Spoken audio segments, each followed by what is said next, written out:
हे बघा, मी विधान भवनात असं म्हटलेलं आहे, म्हणजे विधानसभेमध्ये, की हे जंगलातले बिबटे नसून हे उसातले बिबटे आहेत.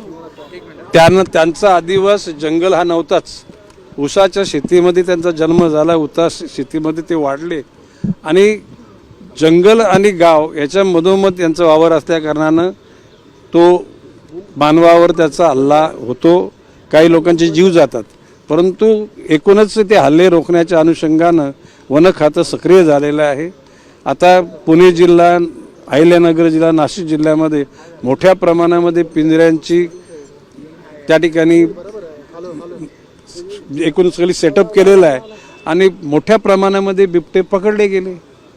जे बिबटे लोकांचा जीव घेण्यासाठी सरसावले त्या 2 बिबट्यांना शूट ॲट साईट करून टाकलेलं आहे.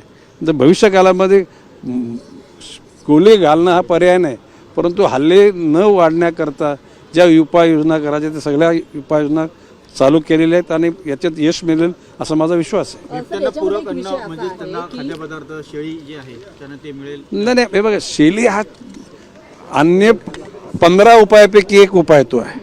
शेळीच त्या ठिकाणी बिबट्याला द्यावी अशा प्रकारचा काही लोकांचा गैरसमज, आणि त्या शेळ्या काही जंगलात सोडल्या जाणार नाहीत. जंगल आणि गावच्या परिसरामध्ये ज्या ठिकाणी म्हणजे बिबट्यांना किंवा वाघांना जे अन्न पाहिजे, म्हणजे त्यांना भेकर पाहिजे, लांडगे पाहिजे, ससे पाहिजे, ते उपलब्ध नाहीत आणि म्हणून त्याच्या तात्पुरता पर्याय म्हणून ह्या शेळ्यांकडे बघितलं गेलेलं आहे.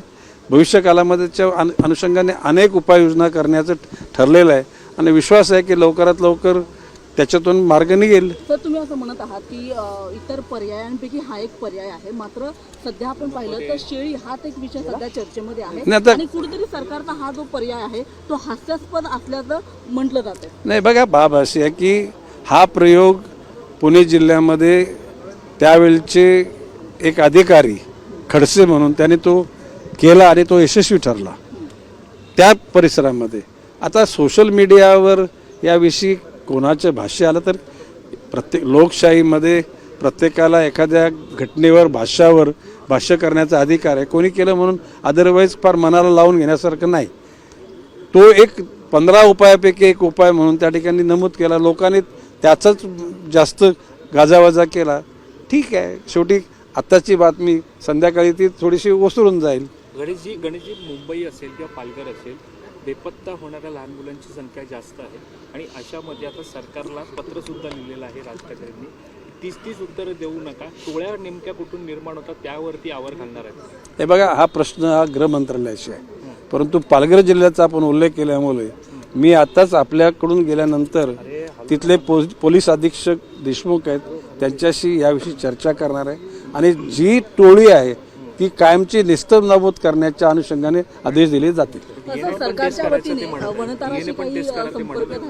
DNA कोणाचा टेस्ट करायचं? या ज्या टोळ्या आहेत त्या उभ्या असतात तिकडे, लहान लहान मुलं उभी असतात, ती कोणाची लहान मुलं? नाही, त्याचा शोध घ्या. हे बघा, प्रश्न असे, एकदा टोळी नेस्तनाबूत करायचे म्हटल्यानंतर सर्वकष 10 दिशांनी त्या गोष्टीकडे बघितले जाईल.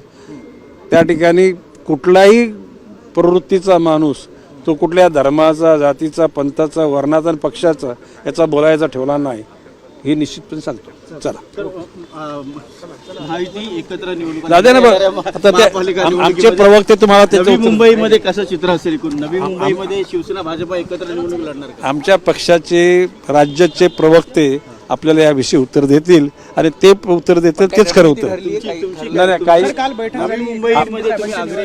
अशा प्रकारच्या युती करावी, महायुती करावी की युती करू नये याविषयी कसली चर्चा आमच्या स्तरावर झालेली नाही.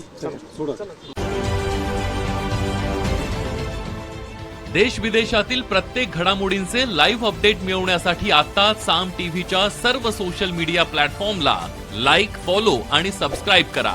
तसंच सर्व नोटिफिकेशनसाठी बेल आयकॉन प्रेस करायला विसरू नका.